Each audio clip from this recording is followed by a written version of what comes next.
"Don't you want to try the special coffee I made just for you, sweetheart?" James asked, his smile stretched thin, never quite reaching his eyes. We were sitting in the bright, overly polished dining room of my sister-in-law Nina's Nashville home, the setting for our monthly family brunch. In front of me sat a cup of coffee, its aroma sharp and slightly metallic, sending an instant wave of nausea rolling through my stomach. My name is Christina, and at 29 years old, I never imagined I'd be sitting at my in-laws' table wondering if my own husband was trying to poison me. Yet after 3 years of marriage, and more unexplained bouts of food poisoning than I could count, I'd learned to be cautious, especially around Nina. Somehow, whether by accident or design, she always seemed to orchestrate situations where I ended up sick, embarrassed, or both. And that smile James was wearing now, it was hers. "How thoughtful," I replied, forcing a smile while my mind raced to keep up with the warning bells blaring in my head. The faint metallic tang drifting up from the cup was disturbingly familiar. It reminded me of the tea Nina had served me just a month ago, after which I'd spent 8 hours hooked up to an IV in urgent care. The doctors never found a clear cause, and Nina had sweetly insisted she'd prepared her own cup the exact same way. Across the table, Nina stirred her coffee lazily, her eyes locked on mine, her own cup conspicuously untouched. "James has been working on his brewing skills," she added with a syrupy smirk. "All for you." The way she stressed the last 2 words sent a cold ripple down my spine. Lately, James had been spending more and more time at Nina's house, helping with vague projects, and whispering with her just out of earshot whenever I walked into a room. The excuses were always innocent: planning my birthday, brainstorming an anniversary surprise. But then there were the cryptic texts I'd glimpsed on his phone, and now this. The suspicious coffee with its unsettling scent. I lifted the cup, holding it near my lips without drinking, and casually glanced at their faces. James's fingers tapped a nervous rhythm on the table. Nina's smile was too wide, too eager. When their eyes met, just for a fraction of a second, it confirmed what I already suspected. With feigned urgency, I reached for my phone. "Oh, work just sent me an emergency alert. Nina, do you mind if I use your study for a quick call?" I stood nudging my chair back noisily. As I passed behind Nina's chair, I deliberately stumbled, my hand brushing against the table. The coffee cup in my hand swapped seamlessly with Nina's identical one. "Psst, clumsy me," I said with a forced laugh. "Sorry about that." Nina waved off my apology, though her smile had tightened, her eyes flickering to her cup, now mine. "Try not to break anything in there," she said, voice clipped. I flashed her a sweet smile and slipped into the study, heart pounding in my chest. Through the crack in the doorway, I could see the dining room clearly. All I had to do now was wait. Nina raised her cup to her lips and my breath caught in my throat. A small, irrational part of me wanted to shout, to stop her, to give her one final chance to explain herself. But the other part, the part that had spent too many nights curled on the bathroom floor, too many hours doubled over in pain after meals with James and Nina, held me still. It hadn't always been like this. When I met James 3 years ago at a friend's wedding, he was the perfect southern gentleman. Attentive, charming, endlessly sweet. Nina, his older sister, had seemed equally welcoming, always inviting me into the family fold, offering advice on wedding planning, even hosting my bridal shower. Looking back, I should have seen the red flags. The way Nina's helping hands always seemed to leave me flustered, spilled on, or slightly humiliated. The food mishaps, extra spicy dishes just the way James likes, despite my allergies. The subtle digs disguised as compliments. But I had ignored it all, believing James when he said Nina just had a unique sense of humour. At first, the incidents were small. A queasy stomach after dinner at her house, a mild allergic reaction at a holiday party. James always had a quick excuse. Maybe you're stressed or you must have caught a bug. But the pattern grew impossible to ignore. 2 months ago, after a particularly bad brunch, I ended up hospitalised. The doctors found traces of something in my system, but they couldn't identify it. James, ever the dutiful husband, assured them it must have been a reaction to expired medication or a random stomach virus. Now, watching Nina drink from that cup, I realised how far they were willing to go. This wasn't just petty rivalry or mean-spirited pranks. This was premeditated, deliberate, and they were both in on it. My grip on the doorframe tightened as Nina took a second sip. Her fingers trembled slightly when she set the cup down. James was scrolling through his phone, oblivious or pretending to be. My own abandoned coffee cup sat cooling on the table, its metallic scent still clinging to the air. Nina's hands trembled harder, her face paled, her smile faltering. "James," she said, voice thin and shaky. "Something's wrong." His head snapped up, eyes narrowing in confusion until they locked on her coffee cup, my coffee cup. His chair screeched against the floor as he stood so abruptly it tipped backward. "Nina, what's happening?" His voice cracked with panic. Her fingers clutched the edge of the table, knuckles white. I feel... Her breathing quickened. She tried to stand, but her knees buckled. "James, what did you put in that coffee?" I stepped into the room, phone already recording. James was beside her now, his face ghostly pale. "That wasn't your cup," he whispered, but the room was so silent his words echoed loud and clear. Nina's eyes widened in shock and realization. "Call an ambulance," she gasped, her body sagging to the floor. "Please, I can't."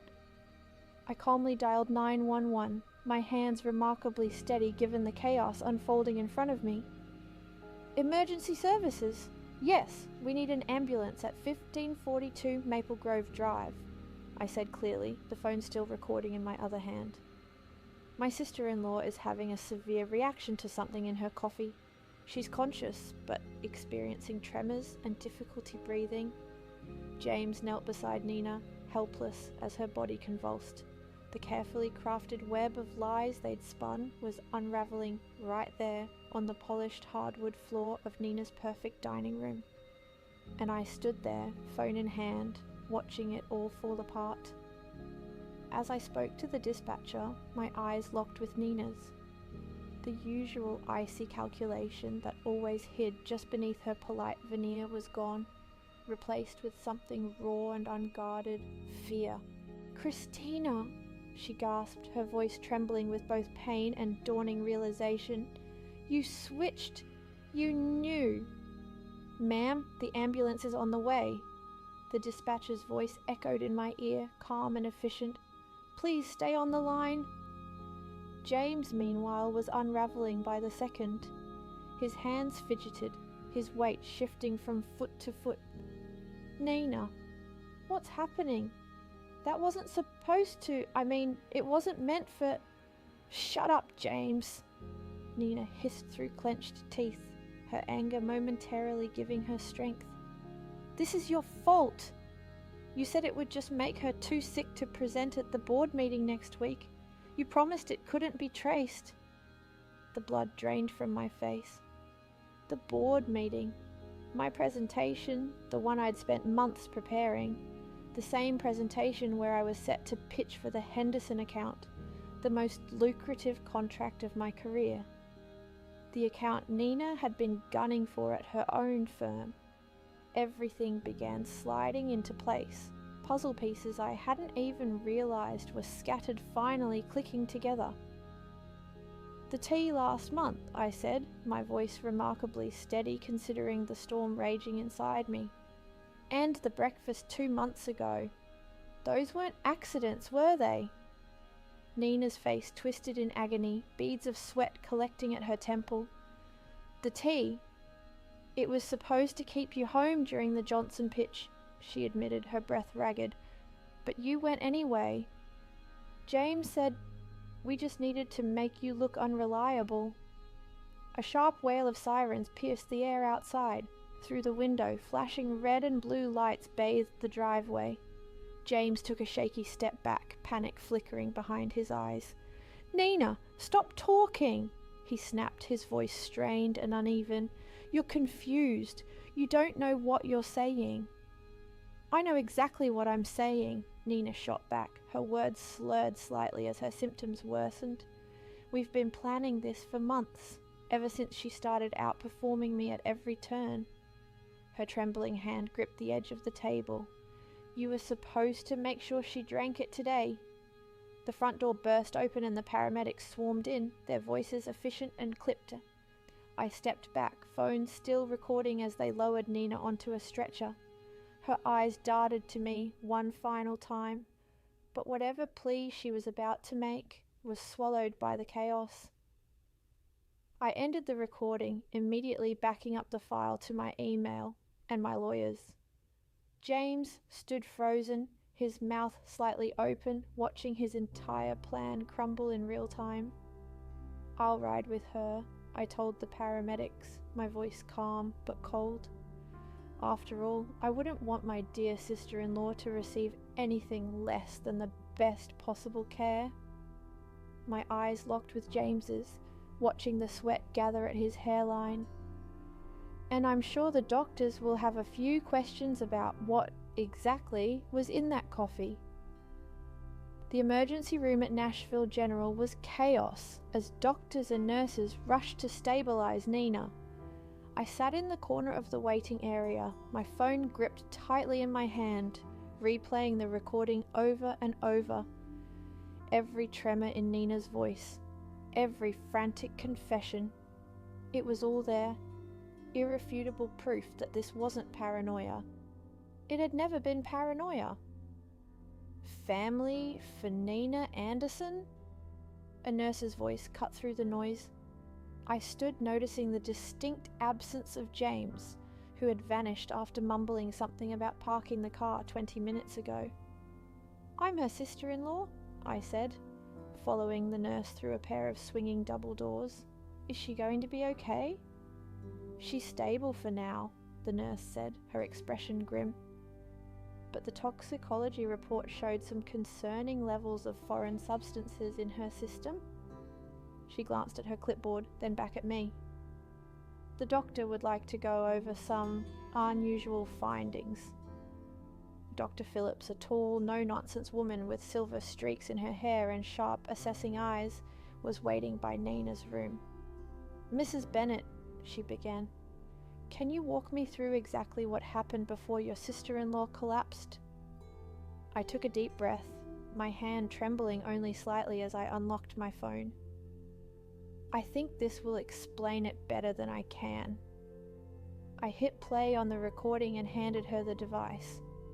I watched her face shift from professional concern to stunned disbelief as Nina's own voice spilled into the hallway, confessing, blaming, unraveling.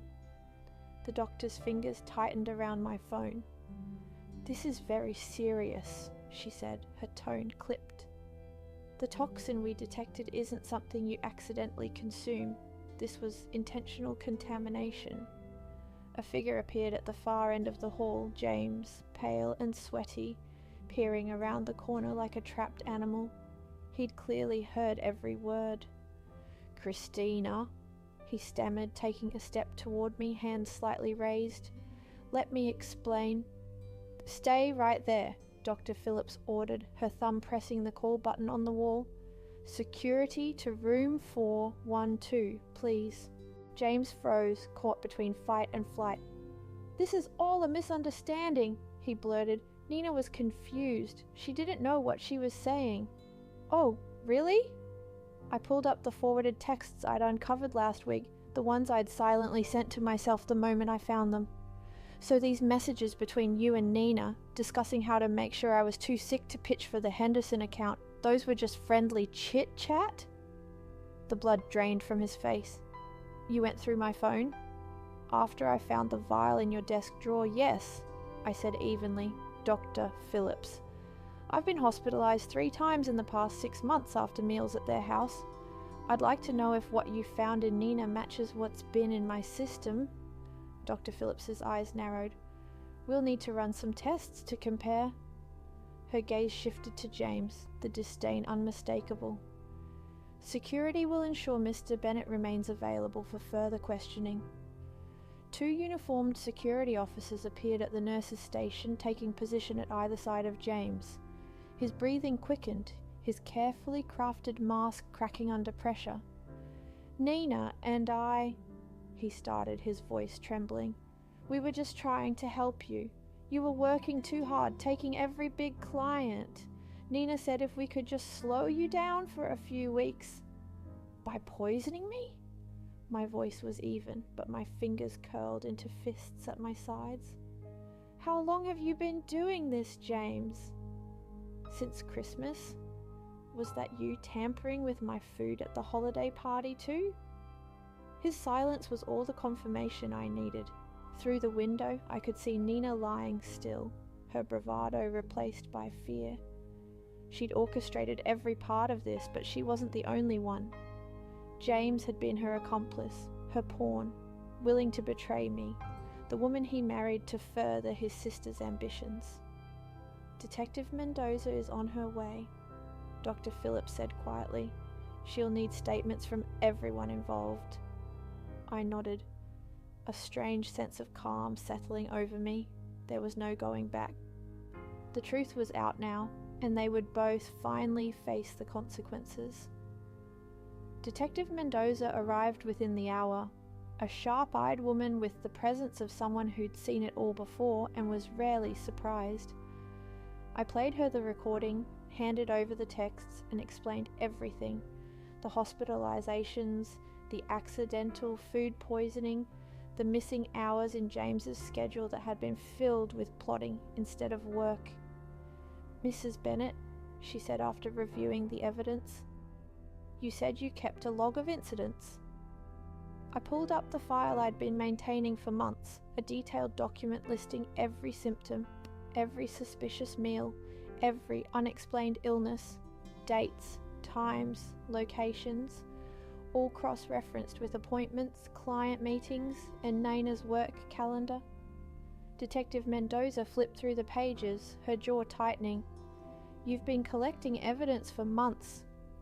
I knew something was wrong, I said quietly. I just didn't realize how deep it went until today. A commotion at the nurse's station drew our attention. James was shouting, his voice high with desperation. I need to talk to my wife. His voice cracked. Christina, please. You don't understand. We were protecting you. Detective Mendoza stepped between us. Mr. Bennett, your actions were not protective, she said sharply. What you and your sister-in-law did was premeditated, attempted poisoning. James sagged under the weight of her words. Premeditated, I repeated softly. Every step you took, every lie you told was planned. James opened his mouth, but nothing came out. There was nothing left to say. From behind the glass, Nina watched, her face a pale mask of fear and defeat. For once, she had no script, no plan, only silence.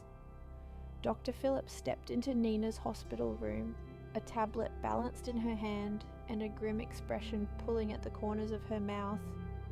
Detective Mendoza and I followed, while James remained outside under the watchful eye of hospital security. Nina tried to sit up straighter in her hospital bed, but her hands still trembled. Whether from the toxin or the unraveling of her entire scheme, I wasn't sure. The toxicology report shows elevated levels of several substances, Dr. Phillips began, her voice clinical and detached. The most concerning is a compound commonly used in pharmaceutical testing, not something readily available to the public. Nina's face went paper white. "That's impossible," she whispered. "James said it was just something mild, something to make her a little sick." "Mild?" Detective Mendoza cut in, her pen scratching rapidly across her notepad. "You mean like the mild symptoms your sister-in-law experienced during each of her last 3 hospitalizations?" The door swung open and a second detective entered, holding a clear evidence bag. Inside were several small unlabeled bottles, each with handwritten dosage notes attached. "We found these in Mr. Bennett's desk at Anderson Marketing," the officer said, along with notes documenting specific symptoms and timings. My stomach turned as I stared at the bag. They'd treated my suffering like data points in some twisted science experiment. "You were tracking my reactions," I said, my voice soft but heavy with disgust. "Adjusting the doses like I was some lab rat." "It wasn't like that," Nina blurted out, her voice cracking. We had to see what would work. You kept bouncing back too fast. You kept making it to work." "So you increased the dosage," Detective Mendoza said matter-of-factly. "Did either of you bother to check how close you were getting to lethal?" James, visible through the observation window, had slumped into one of the waiting room chairs, his head in his hands. His shoulders shook slightly, though whether from guilt or fear of the consequences, I didn't know, or care. "It was all about the Henderson account, wasn't it?" I asked, the pieces falling into place faster now. "This wasn't just about making me miss one meeting. The client specifically requested me as their lead." Nina's expression twisted into something ugly, resentment, fear, and anger all mashed together. "I built that relationship for years," she spat. "Then you show up and suddenly they want you instead." I took a step closer to her bed, my hands clenched at my sides. "So, you decided the only way to fix it was to eliminate me?" "It was never supposed to go this far," Nina cried, her voice breaking. "James said we just needed one more dose, just enough to make you miss the pitch." Dr. Phillips' voice cut through the air like a blade. "The concentration in the coffee you almost drank today was significantly higher than anything we found in your earlier hospitalizations. If you'd consumed even half that cup, it's unlikely you would have survived." The weight of her words settled over the room. Nina's mouth opened, but no sound came out. Detective Mendoza exchanged a glance with her partner. "We're going to need warrants for both of their homes and offices," she said. "And we'll need to contact the pharmaceutical company listed on these bottles to find out exactly how they obtained them." Nina sagged against the pillows, the last shreds of her defiance crumbling. "It wasn't supposed to go this far," she mumbled again, but the words rang hollow. I stepped up to the side of her bed, close enough that she had to look at me. "Every time I ended up sick, every client I lost, every night I spent in the ER wondering what was wrong with me, you were watching, taking notes, treating my pain like part of your strategy." My voice shook slightly. "What does that make you?" Nina had no answer. Through the window, I saw James being led away in handcuffs, his face pale and slack with shock. He didn't even resist. "Detective," I said quietly, "I'm ready to give my formal statement." The trial lasted just over 3 weeks, but it felt like a lifetime. Every morning I sat at the prosecution's table, listening as my life was dissected into a timeline of dates, doses, symptoms, and strategies. The prosecutors were relentless, laying out text messages, medical records, and Nina and James's own notes with surgical precision. There was no mistaking the pattern or the intent. What struck me most wasn't the evidence itself. It was seeing the two of them, side by side at the defense table, stripped of their pretense. Nina, usually so perfectly composed, sat slumped, her hair pulled back in a tight, nervous knot. James, once so confident, stared at the table, unable to meet my eyes as witness after witness described how his attempts at sabotage had evolved into a conspiracy to kill. Dr. Phillips's testimony was particularly devastating. She explained how the substances found in Nina's system matched those detected in my previous hospital visits. Each dose carefully escalated over time, each symptom meticulously recorded. The pharmaceutical company representative confirmed James had obtained the compounds illegally through a college acquaintance working in a research lab. The defendants demonstrated a clear, premeditated pattern, the prosecutor said in her closing argument. This wasn't a desperate, spur-of-the-moment act. It was calculated, deliberate, and escalated with one goal: to remove Mrs. Bennet permanently. The jury took less than a day to deliberate. When the verdict was read, guilty on all counts, including attempted murder, conspiracy, and illegal procurement of controlled substances, I felt no sense of triumph, just relief. As the judge handed down the sentence, 25 years each, I watched James and Nina being led away, their wrists shackled. Their business, their reputations, their freedom, all sacrificed in their obsession with destroying me. 1 year later, I stood at the podium of the Nashville Business Leaders Conference, preparing to deliver the keynote speech. The irony was not lost on me. This was the very kind of event Nina had worked her entire career to dominate, the type of recognition she'd tried to poison me out of reaching, but here I stood. The Henderson account had been the first domino. It led to more opportunities, bigger clients, and within months, I'd become one of the most sought-after marketing consultants in the region. All the things they tried to steal from me, I earned twice over. Success isn't just about talent or hard work, I said, my voice clear and calm. It's about integrity, about the relationships you build, the trust you earn. I let the room settle. Sometimes the greatest threats come from the people closest to you, but facing those challenges and overcoming them is what truly makes us strong.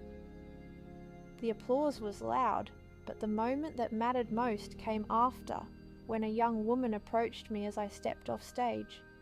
Her hands clutched her notebook tightly, her eyes bright with both nerves and determination. "How did you stay calm through everything?" she asked. "How did you keep going?" I smiled, remembering the dark months of doubt and fear. "I focused on what I could control," I said simply. "I documented everything. I trusted my instincts, and I refused to let fear make my decisions for me." That evening, I received an email from the Henderson account team, confirming their contract renewal for another 3 years. I poured a glass of wine on my balcony, watching the Nashville skyline shimmer under the night sky. The local paper had run a short story that morning about James and Nina beginning their prison sentences. I didn't read it. I didn't need to. That chapter was over. Instead, I focused on the pitch deck for a new client. Life had moved forward, and so had I. Because the best revenge isn't just surviving, it's thriving.